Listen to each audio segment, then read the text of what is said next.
की क्या है? कृपा है। भगवान हर किसी को नहीं मारते, जिसको मारते हैं उसे भी मार के अपने धाम भेज देते हैं। अब सुखदेव गोस्वामी ने कहा कि मगध राज राजसंध के संरक्षण में कंस द्वारा यदुवंशी राजाओं को सताया जाने लगा। उसमें से प्रलंब, बक, चाणूर, तृणावर्त, अघासुर, मुष्टिक, अरिष्ट, द्विविद, पूतना, केशी, धेनु, बाणासुर, नरकासुर, पृथ्वी के अनेक दूसरे अत्यंत राजाओं का सहयोग किसको प्राप्त होने लगा? कंस को। असुर राजा द्वारा सताए जाने पर यादवों ने अपना राज्य छोड़ दिया और कुरुओं और पांचालों, शाल्व, विदर्भ और विदेह तथा कौशलों के राज्य में घुस गए। किंतु उनके कुछ संबंधी कंस के इशारों पर चलने लगे और कंस की नौकरी करने लगे। जब उग्रसेन का पुत्र कंस देवकी के 6 पुत्रों का वध कर चुका था तो देवकी के गर्भ में कृष्ण का स्वांश प्रविष्ट हुआ। कौन प्रकट हुआ? स्वांश यानी कि अपना अंश। कृष्ण का अपना अंश कौन? बलराम। बलराम जी कोई अलग नहीं है, कृष्ण का क्या है? अपना अंश है। स्वांश कृष्ण से ही प्रकट होने वाले हैं, इसलिए बलराम जी क्या कहलाते हैं? आदि गुरु कहलाते हैं। बलराम जी क्या है? आदि। पहले गुरु कौन है? बलराम जी। भगवान को जना समझने में फर्स्ट गुरु, आदि गुरु कौन? बलराम जी।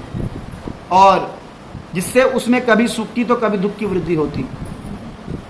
यह स्वांश महान मुनियों द्वारा अनंत नाम से जाना जाता है और कृष्ण के द्वितीय चतुर्व्यूह से संबंधित है।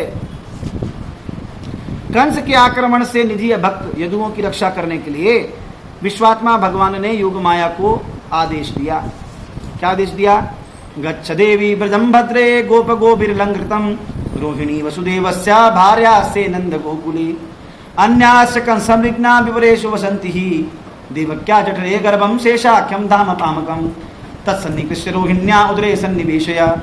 भगवान ने योग माया को आदेश दिया कि हे समस्त जगत द्वारा पूज्या तथा समस्त जीवों को सौभाग्य प्रदान करने वाली शक्ति, तुम कहाँ जाओ? ब्रज जाओ और अनेक ग्वालों और उनकी जहाँ उनकी पत्नियां रहती हैं उस सुंदर प्रदेश में जहाँ अनेक गौएं निवास करती हैं वहाँ वसुदेव की पत्नी कौन है? रोहिणी है। नंद, हाँ, वसुदेव की पत्नी कौन है? जो नंद महाराजा के संरक्षण में है। वसुदेव की अन्य पत्नियां भी कंस के भय से वहीं अज्ञातवास कर रही हैं। कृपया करके तुम क्या करो? वहां जाओ। देवकी के गर्भ में संकर्षण या शेष नाम का मेरा अंश है, तुम उसे बिना किसी कठिनाई के रोहिणी के गर्भ में स्थानांतरित कर दो, जिसे आजकल क्या बोलते हैं? सैरोगेसी। ये तो भगवान की कृपा है।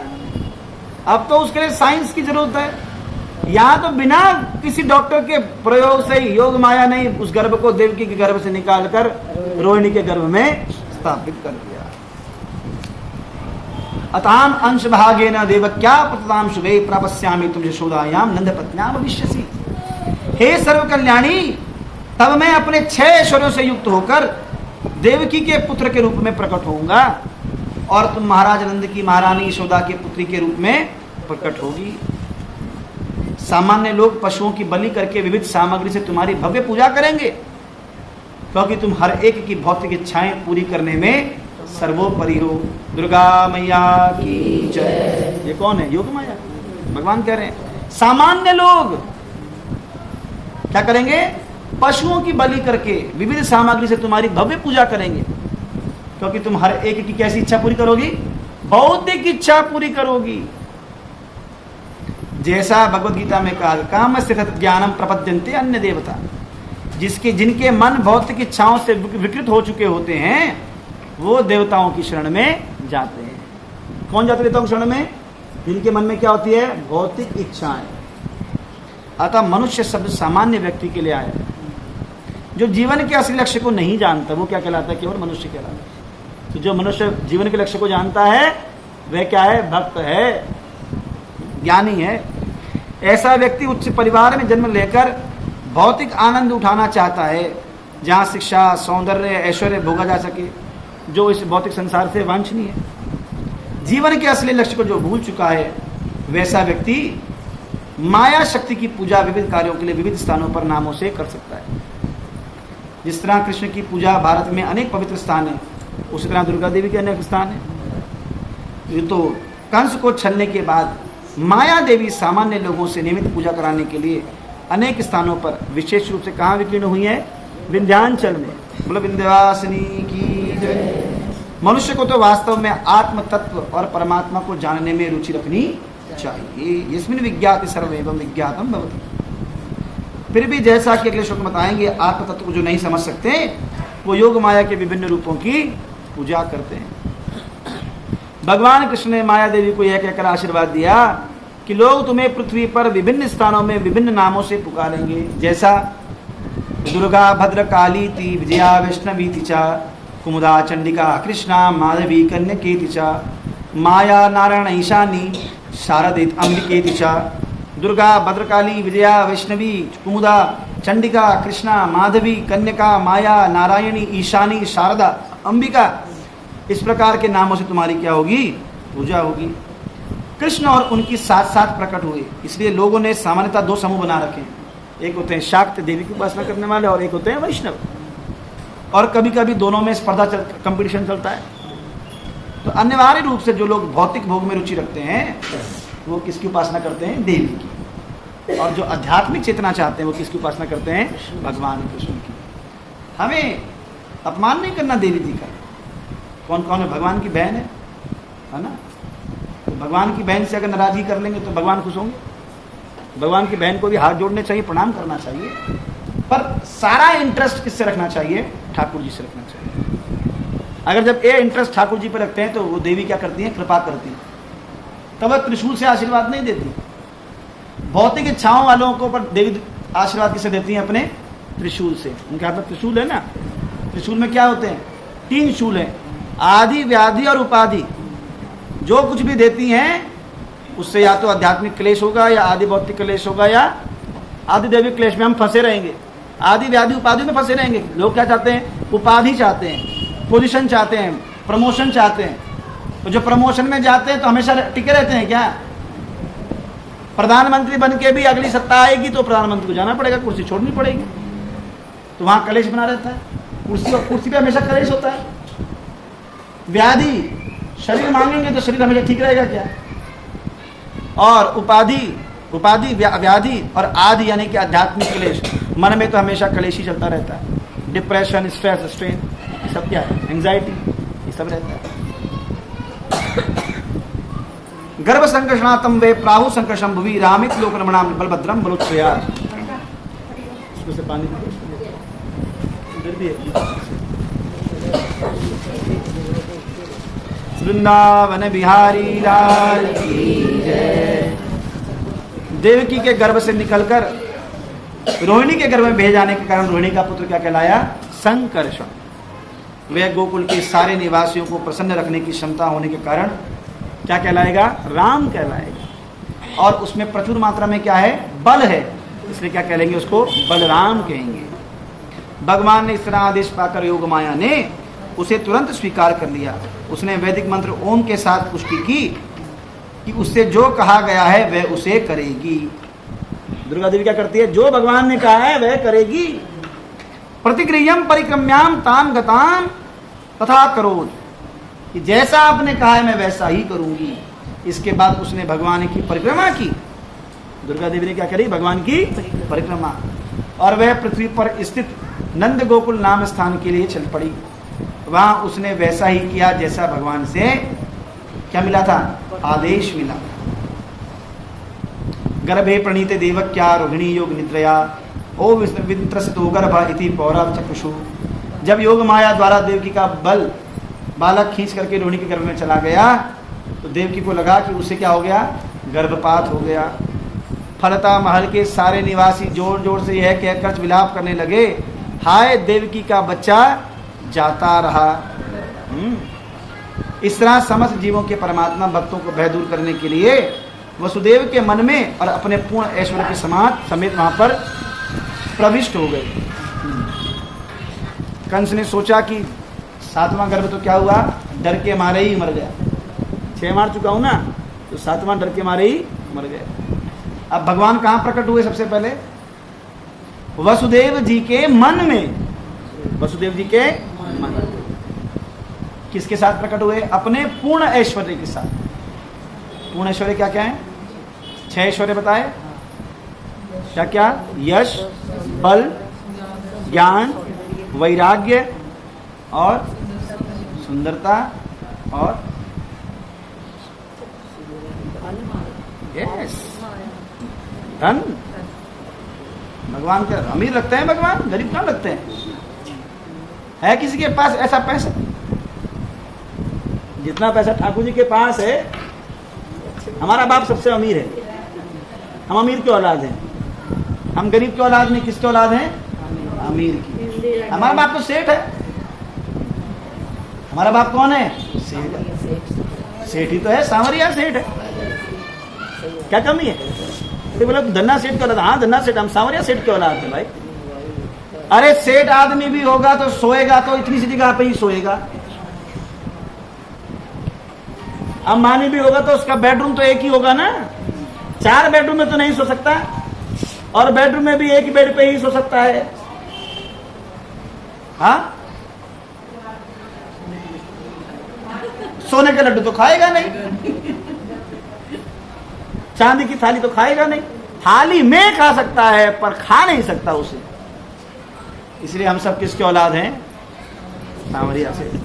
हम भगवान कहते हैं ईश्वरा सर्वभूतानाम जीवानाम अव्ययो पिता। भगवान क्या है? सब जीवों के क्या है? पिता हैं। कैसे पिता हैं? अव्यय पिता, जिस पिता का कभी नाश नहीं होता। अव्यय पिता यानी कि अविकारी पिता, जिस पिता में कोई विकार नहीं है। ऐसा पिता जिसमें कोई विकार नहीं है। और कैसा? जिसका कोई नाश नहीं कर सकता, जिसमें कोई भेद नहीं कर सकता। हिंदी में शब्द होते हैं अव्यय शब्द। हिंदी में व्याकरण में अव्यय शब्द होते हैं, जिसे कहते हैं अविकारी शब्द। इसमें लिंग वचन बदलने पर भी कोई परिवर्तन ना आए, वह कहलाते हैं अव्यय शब्द। ऐसे ही भगवान वो हैं जिनमें वर्ण लिंग कुछ भी, हम कुछ भी हो, पर पिता में कोई चेंज नहीं आएगा।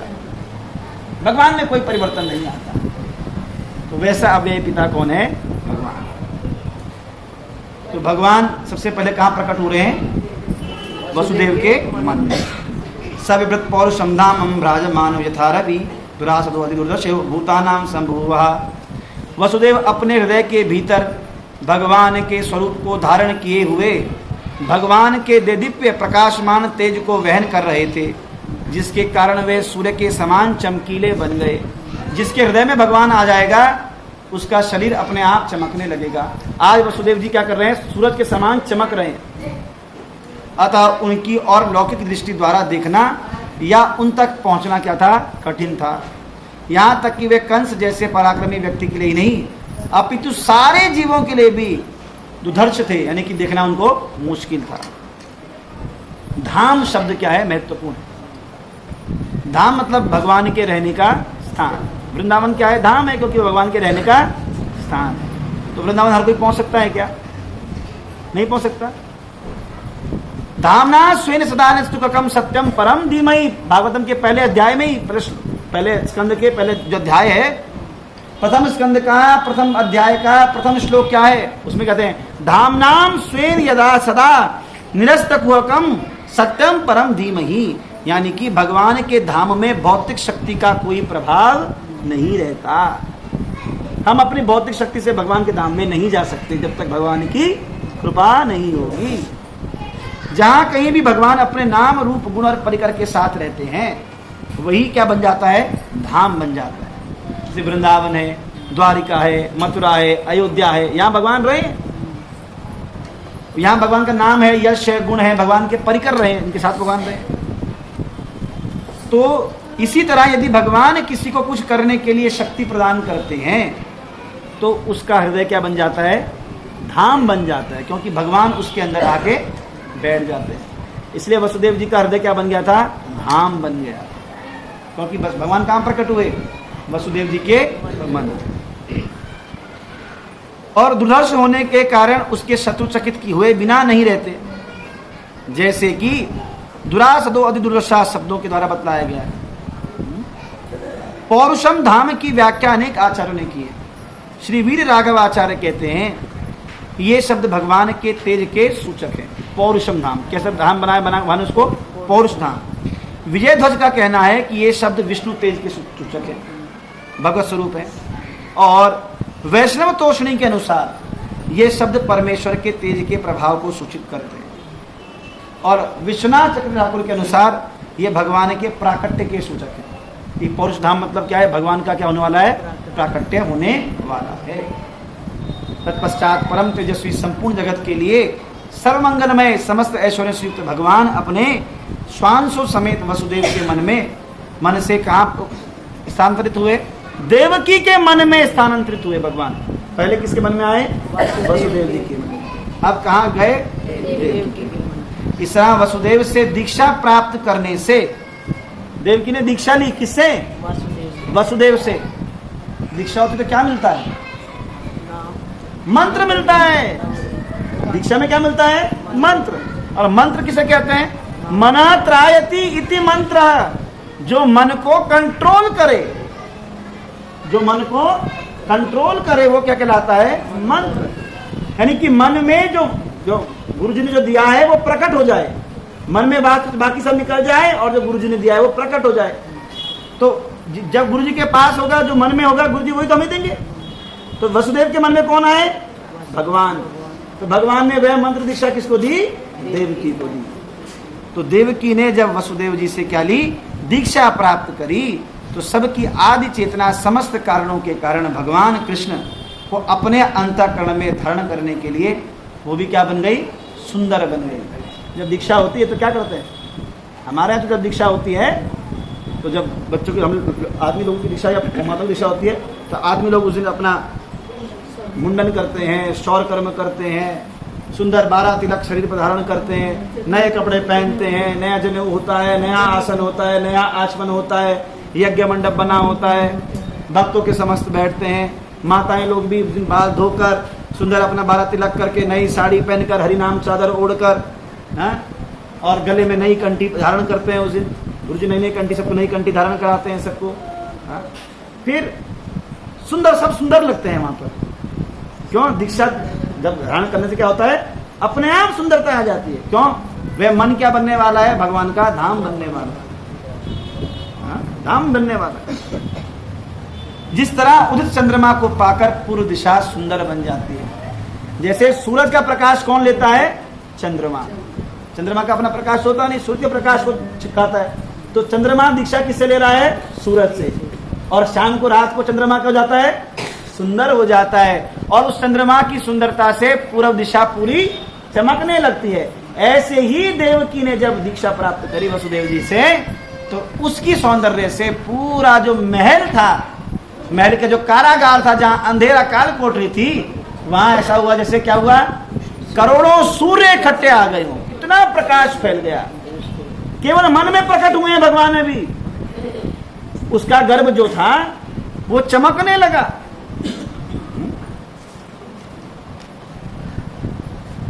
वसुदेव के हृदय से देवकी के गर्भ में भगवान का प्रवेश 2 हृदयों का मिलन था।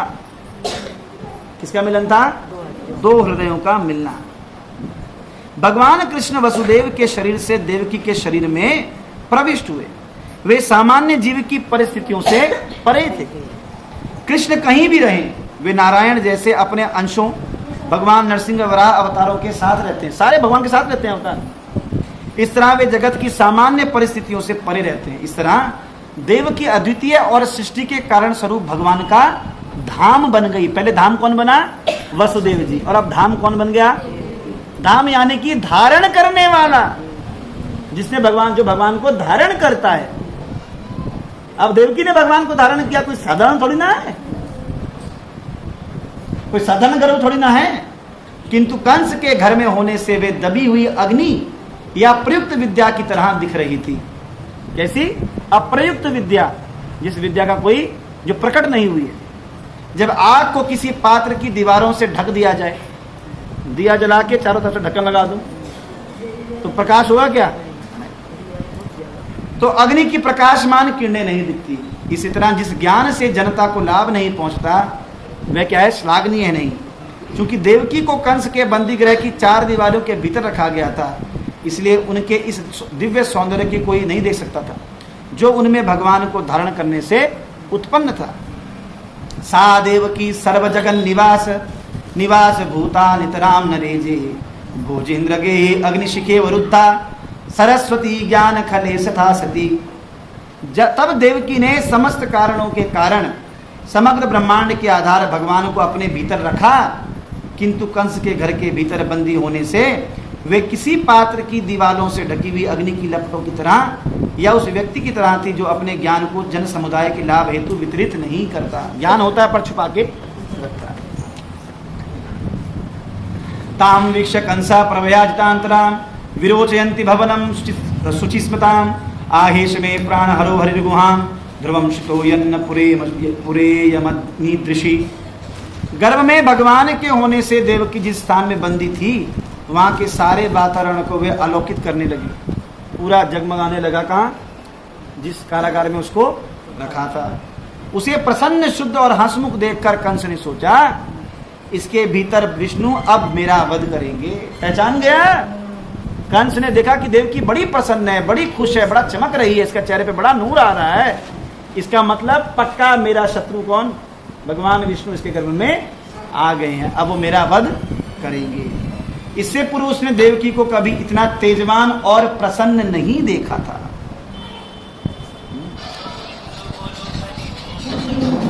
तो वृंदावन बिहारी लाल की जय। कि मध्य तस्मिन् करणीय माशु में तदर्थतम तंत्रो न विहंति विक्रमम श्रिया ससुर्गमत्यावधोयम यशा श्रियम हंति बालमायु। देखो सब कंस के घर की घंटियां बज रही हैं। कंस ने सोचा अब मुझे क्या करना चाहिए। अपना लक्ष्य जानने वाले भगवान अपना पराक्रम त्यागने वाले नहीं है। कंस कह रहा है कि अपना लक्ष्य जानने वाले भगवान का लक्ष्य क्या है? परित्राणाय साधुनाम विनाशाय च दुष्कृताम। मैं दुष्ट का वध करूंगा। तो वो भगवान तो अपना पराक्रम त्यागने वाले नहीं है। देवकी स्त्री है, वे मेरी बहन है और क्या है? गर्भवती भी है। यदि मैं उसे मार डालूं तो मेरे यश ऐश्वर्य और आयु निश्चित रूप से क्या हो जाएंगे? नष्ट हो जाएंगे। स एष जीवन खलु संपरेतो वर्तित यो अत्यंत निशंसितेन। अत्यधिक क्रूर व्यक्ति को जीवित रहते हुए भी मृत माना जाता है। जो क्रूर व्यक्ति होता है वो जीते भी क्या होता है? और ना अकड़ा हुआ, अकड़ किसकी पहचान है? मुर्दे की। क्योंकि उसके जीवित रहते हुए या उसकी मृत्यु के बाद भी हर कोई उसकी निंदा ही करता है। बोलते हैं ऐसा आदमी मर गया तो मरने का आदमी उसकी निंदा ही करता है, बुरा ही आदमी था। देहात्म बुद्धि वाला व्यक्ति मृत्यु के बाद भी अंधतम नरक को भेजा जाता है। जो व्यक्ति देहात्म बुद्धि में रहता है, मैं शरीर और आत्मा के चक्कर में नहीं पड़ता, अपने आप को शरीर से बाहर नहीं निकालता, आत्मा नहीं समझता, उसे अंधतम नाम का नरक मिलता है। अंधतम नरक यानी कि उस नरक में अंधेरा ही अंधेरा है और बड़ी बड़ी चट्टाने हैं, बड़े बड़े कुएं हैं। वो पांव रखता है, कुछ दिखता नहीं, कुएं में ढलान से गिरता है। इधर जहां कहीं कांटे होते हैं, कहीं कुछ पड़ा होता है, जैसे आपको किसी कमरे के अंदर बंद धक्का दे दिया जाए कमरे के अंदर, वहां लाइट ना हो, बिल्कुल अंधेरा हो, बिल्कुल सपाट अंधेरा, वहां सीढ़ियां हो, कुआं दिखेगा आपको, एक पांव रखा सत्यानाश हो जाएगा। ऐसे ही आगे कहते हैं सुखदेव गोस्वामी ने कहा, इस तरह तर्क वितर्क करते हुए कंस यद्यपि भगवान के प्रति शत्रुता बनाए रखने के लिए दृढ़ था, किंतु अपनी बहन का जघन्य वध करने से कतराता रहा। उसने भगवान के जन्म लेने का तक प्रतीक्षा करने और तब जो आवश्यक होगा उसे करने का निश्चय किया कि अब जो होगा तब देखेंगे, अब इसका वध नहीं करेंगे। क्यों? इससे क्या हो जाएगा? मेरा यश कीर्ति सब नष्ट हो जाएगी। सिंहासन पर अथवा अपने कमरे में बैठे, बिस्तर पर लेटे, कहीं भी रहते हुए, खाते सोते घूमते हुए कंस केवल अपने भगवान ऋषिकेश को देखता था। दूसरे शब्दों में वे सर्वव्यापक शत्रु का चिंतन करते करते कंस प्रतिकूल भाव से भगवान के भावना वाला हो गया। शत्रु भाव रखते हुए भी क्या कर लिया उसने? भगवान का हृदय का चिंतन करना शुरू कर दिया। यह प्रश्न किसने पूछा था? पूर्व सप्ताह में पहले दिन की कथा में क्या था? किसने प्रश्न पूछा था? युधिष्ठिर महाराज ने। किससे? नारद जी से। क्या? कि शिशुपाल और दंतवक्त्र जिनका भगवान ने वध किया, इन्होंने यद्यपि भगवान के शत्रु थे, इनके मारने पर यह भगवान के शरीर में कैसे चले गए? उनकी ज्योति निकलती देखी ना, वो कहाँ गई? भगवान के अंदर से। इनकी मुक्ति कैसे हो गई? यही जय और विजय थे ना। तो यहाँ पर बता रहे हैं कि शत्रुता कारण भी क्या कर लेते हैं? भगवान की भक्ति कर लेते हैं। जो ऋषि मुनि ध्यान करके प्राप्त करते हैं, इतना ध्यान करके प्राप्त नहीं कर पाते, भगवान को हर जगह दर्शन नहीं कर पाते, वो ये ऐसे शत्रु कैसे करते हैं? भगवान के साथ द्वेष करके। रूप गोस्वामी कहते हैं अनुकूलेन श्री कृष्णानुशीलनम भक्तिरुत्तमा। निसंदेह कंस भी भगवान का भक्त बन गया, किंतु वह कृष्ण को क्या मानता था? शत्रु मानता था। कृष्ण भक्त भक्ति में निमग्न रहते हुए भी पर ऐसी भक्ति में क्या करना था? वह भगवान के अनुकूल नहीं था। बस भक्त कर रहा है पर कैसी कर रहा है? भगवान के अनुकूल प्रतिकूल भक्ति कर रहा है। आसक्ति तो भगवान में हो गई, हर जगह भगवान का दर्शन हो रहा है, पर्दा हिलता है तो भगवान दिखता है, जले विष्णु स्थले विष्णु, पानी आता है उसके सामने तो क्या दिखता है उसे? पानी में भगवान दिखते हैं, नारायण दिखते हैं। पर्दा हिला विष्णु दिख रहे हैं, सोने गया तो विष्णु दिख रहे हैं, सपने में भी भगवान ही आ रहे हैं। तो हम लोग तो कितना प्रयास करेंगे, भजन करेंगे, तब जाके सपने में क्या आएगा? भगवान नहीं आते तब भी संसार चलता है। सपने में फलाने का लड़ाई देख रहे हैं, फलाने को मरा हुआ देख रहे हैं, संसार का सपने में भी संसार का ही दर्शन कर रहे हैं। हम लोग जिंदे होश में तो क्या, हम सपने में भी भगवान को नहीं देखते। और वो क्या कर रहा है? सपने में भी किसको देख रहा है? भगवान को। ब्रह्मा, शिव, नारद, देवल और व्यास जैसे महामुनि जैसे देवताओं के साथ अदृश्य रूप में देवकी के कक्ष में पहुंचे। कहां पहुंचे? जबकि लेबर रूम में जाना देते हैं कोई? जहां लेबर रूम होता है प्रसूति का गृह में, वहां पुरुषों का प्रवेश क्या होता है? वर्जित होता है। पर यहाँ कौन कौन? शिव जी, ब्रह्मा जी, शिव जी पार्वती के साथ, ब्रह्मा जी अपनी ब्रह्माणी को लेकर, नारद जी, देवल जी, व्यास जी और इंद्रदेव, चंद्रदेव, वरुण देव, समस्त देवता अदृश्य रूप से कहाँ पहुंच गए? देवकी के कक्ष में पहुंच गए। और सबने मिलकर वरदायक भगवान को प्रसन्न करने के लिए भगवान की स्तुति की। आप सभी बोलिए सत्यव्रतम सत्यपरम त्रिसत्यम सत्यस्य योनिम निहितम च सत्ये सत्यस्य सत्य अमृत सत्य नेत्रम सत्यात्मकम त्वां शरणं प्रपन्ना।